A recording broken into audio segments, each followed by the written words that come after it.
हम सब ने बचपन में बहुत सी कहानियां सुनी है ना? पर कभी सोचा है कि कुछ कहानियां हमें हमेशा क्यों याद रह जाती हैं? चलिए, आज ऐसी ही एक क्लासिक कहानी रहस्यमयी जंगल को परत दर परत खोलते हैं और समझते हैं कि इसके पीछे का वो कौन सा जादू है जो इसे इतना असरदार बनाता है। और कहानी की शुरुआत होती है बस इस एक लाइन से।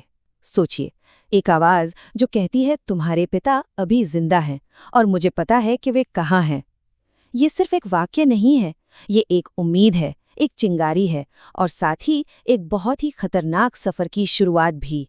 तो इस कहानी को समझने के लिए हम हीरोज जर्नी वाले फ्रेमवर्क का इस्तेमाल करेंगे। हम कहानी के 6 खास हिस्सों से गुजरेंगे। पहले देखेंगे एक अनाथ की जिंदगी, फिर कोयल का वो रहस्यमयी वादा, उसके बाद खजाने की एक परीक्षा, फिर चेतावनी की फुसफुसाहट, पूर्णिमा का धोखा और आखिर में एक बेटे का अंतिम बलिदान। हर हीरो की कहानी, पता है, एक बहुत ही नॉर्मल सी दुनिया से शुरू होती है। और हमारे हीरो राजू के लिए भी ये दुनिया कुछ ऐसी ही है।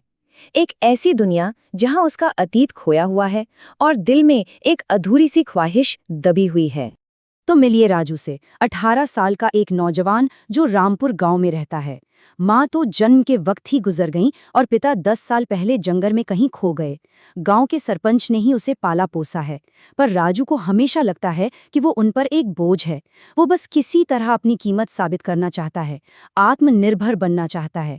और इसी कश्मकश के बीच उसके दिल में अपने पिता को ढूंढने की एक गहरी, बहुत गहरी इच्छा है। यही इच्छा उसकी पूरी कहानी को आगे बढ़ाएगी। तो राजू की जिंदगी यूं ही चल रही थी, लेकिन फिर कहानी में एक ऐसा मोड़ आता है जो सब कुछ बदल देता है। उसकी इस शांत दुनिया में एक आवाज गूंजती है, एक बुलावा आता है। और मजे की बात यह है कि ये बुलावा किसी इंसान का नहीं है। जी हाँ, जंगल में उसे एक कोयल मिलती है। कोई आम कोयल नहीं, बल्कि एक बहुत बड़ी कोयल जो इंसानी आवाज में बात करती है। सोचिए जरा, ये कोयल न सिर्फ राजू का नाम जानती है, बल्कि उसके पिता के बारे में भी उसे बताती है। और तो और वो कहती है कि उसे किसी ने श्राप दिया है। यही है वो कॉल टू एडवेंचर या साहसिक कार्य का बुलावा जो राजू को उसकी नॉर्मल जिंदगी से खींचकर एक अनजाने सफर पर ले जाने वाला है। और यहीं पर राजू के सामने 2 रास्ते खुल जाते हैं। एक तरफ है सरपंच, जो सुरक्षा, अपनापन और जानी पहचानी दुनिया की निशानी है। वो कहते हैं कि जंगल अब सुरक्षित है। और दूसरी तरफ है वो रहस्यमयी कोयल, जो उसे एक अनजानी दुनिया का लालच दे रही है। वो कहती है तुम्हारे पिता जिंदा हैं। तो अब सवाल ये है कि राजू क्या चुनेगा, सुरक्षा या रहस्य, वर्तमान की देखभाल या अतीत को वापस पाने का वादा। शुरुआत में तो डर जीत जाता है। राजू ये सोचकर भाग जाता है कि अरे, ये बोलने वाला पक्षी तो कोई राक्षस है, और वो वापस गांव की सेफ्टी में लौट आता है। हीरो की कहानी में ये एक बहुत कॉमन स्टेप होता है, जिसे बुलावे से इनकार कहते हैं। मतलब हीरो भी शुरू में तो हमारी आपकी तरह ही डर जाता है, कंफ्यूज हो जाता है। लेकिन वो जो बुलावा था ना, वो इतना मजबूत था कि राजू उसे नजरअंदाज कर ही नहीं पाया। तो अगले ही दिन वो अपने डर को पीछे छोड़ता है और वापस जंगल की ओर चल पड़ता है। एक तरह से वो अपनी सेफ्टी की सीमा पार कर रहा है, अपनी पहली परीक्षा का सामना करने के लिए। वहां कोयल उसे एक छिपी हुई गुफा में ले जाती है। और वहां क्या है? बेशकीमती गहनों से भरा एक संदूक। कोयल कहती है ये सब ले लो, तुम्हारी गरीबी खत्म हो जाएगी। पर एक शर्त है, इस मुलाकात के बारे में किसी को कुछ नहीं बताना। अब देखिए, ये सिर्फ एक तोहफा नहीं है, ये एक टेस्ट है, एक जाल है।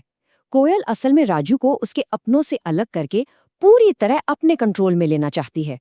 अब राजू के लिए ये बहुत बड़ी दुविधा है ना, असली खजाना क्या है, पैसा या परिवार? और जब सरपंच को वो संदूक मिल ही जाता है तो राजू क्या करता है? वो अपना राज खुलने के बजाय वो सारा खजाना राजा को दे देता है। इससे ये साफ हो जाता है कि राजू के लिए उसके पिता किसी भी दौलत से बढ़कर हैं। और पता है, यही इच्छा उसकी सबसे बड़ी ताकत भी है और आगे चलकर सबसे बड़ी कमजोरी भी साबित होगी। तो अब राजू जैसे जैसे अपनी मंजिल की तरफ बढ़ रहा है, मुश्किलें और भी बढ़ने वाली हैं। कहानी में अब कुछ नए लोग आते हैं और अब राजू को ये फैसला करना होगा कि सच क्या है और झूठ क्या। ये उसके भरोसे का सबसे बड़ा इम्तिहान होने वाला है। और देखिए, कोयल कितनी चालाक है। इससे पहले कि कोई और राजू को कुछ बता पाता, वो पहले ही एक साधु के बारे में उसे भड़का देती है। वो कहती है ये साधु एक धोखेबाज है, अंदर से एक शैतान है। ये एक क्लासिक मैनिपुलेशन टैक्टिक है, मतलब पहले ही सामने वाले के मन में जहर भर दो। और फिर वो साधु आता है और राजू को सीधी सीधी चेतावनी देता है। वो कहता है, तुम्हारे पिता अब इस दुनिया में नहीं है। वो कोयल तुम्हें श्राप से मुक्ति पाने के लिए धोखा दे रही है। मतलब एकदम उल्टी कहानी। अब राजू को चुनना है, वो किस पे यकीन करे, उस मीठी आवाज पर जो वो सुनना चाहता है, या उस कड़वी सलाह पर जो शायद उसकी भलाई के लिए है। और होता क्या है, अपने पिता को पाने की जो जबरदस्त चाहत है वो राजू को अंधा कर देती है। वो साधु और सरपंच दोनों की चेतावनियों को नजरअंदाज कर देता है। वो कोयल पर भरोसा करने का फैसला करता है, और ऐसा करके वो उन्हीं लोगों से दूर हो जाता है जिन्होंने उसे पाला पोसा था। और यहीं से कहानी एक दुखद मोड़ लेने लगती है। तो अब हम कहानी के क्लाइमैक्स पर आ गए हैं। वो पॉइंट, वो आखिरी परीक्षा जहां राजू का सामना अपने सबसे बड़े डर से होने वाला है और कहानी का सबसे बड़ा राज अब खुलने वाला है। कोयल राजू को एक बहुत ही सिंपल सा काम बताती है। कहती है, पूर्णिमा की रात को गुफा में जाओ, वहां पानी से भरी कांच की बोतल मिलेगी। आधी रात को आंखें बंद करके उस बोतल को तोड़ देना। सुनने में कितना आसान लग रहा है ना, जैसे बस यही आखिरी कदम है और उसे उसके पिता मिल जाएंगे। लेकिन जैसा कि कहते हैं, जो रास्ते सबसे आसान दिखते हैं अक्सर वही सबसे खतरनाक होते हैं। और ठीक उसी वक्त जब राजू वो बॉटल तोड़ने ही वाला होता है, सरपंच भागते हुए आते हैं और वो सच बताते हैं जिसे सुनकर जमीन खिसक जाए। सच ये है कि 10 साल पहले जंगल में एक खतरनाक डायन का आतंक था और राजू के पिता ने अपनी जान देकर उस डायन को एक कुएं में फंसाया था। बाद में एक साधु ने उसकी शक्तियों को एक बोतल में बंद कर दिया, जिससे वो कोयल बन गई। मतलब आज अगर राजू उस बोतल को तोड़ता है तो वो डायन अपनी पूरी ताकत के साथ आजाद हो जाएगी। सोचिए, राजू जिसे अपने पिता को वापस लाने का रास्ता समझ रहा था, वो असल में उसके पिता के बलिदान को बर्बाद करने जा रहा था। अब राजू पूरी तरह कंफ्यूज्ड है, हताश है। एक तरफ कोयल का वादा, दूसरी तरफ सरपंच की चेतावनी, और इस कंफ्यूजन में वो अपनी भावनाओं के आगे हार जाता है और बोतल तोड़ देता है। और जैसे ही बोतल टूटती है, कोयल अपने असली भयानक डायन के रूप में सामने आ जाती है। राजू ने अपनी एक इच्छा के लिए पूरे गांव को खतरे में डाल दिया। तो हाँ, राजू अपने मिशन में फेल हो गया। वो अपने पिता को वापस नहीं ला पाया। लेकिन जैसा कि हीरो की कहानियों में होता है, कभी-कभी हार में ही एक अलग, एक ज्यादा गहरी जीत छिपी होती है। एक ऐसा वरदान मिलता है जिसकी उम्मीद नहीं होती। देखिए, ये जो परम वरदान होता है, ये हमेशा वो चीज नहीं होती जिसे हीरो खोजने निकलता है। ये कोई खजाना या कोई ताकत नहीं होती, बल्कि ये एक अंदरूनी बदलाव होता है, एक आत्मज्ञान। राजू अपने पिता को तो वापस नहीं ला सका, पर इस पूरे सफर में वो खुद अपने पिता का साहस और उनकी जिम्मेदारी को अपना लेगा।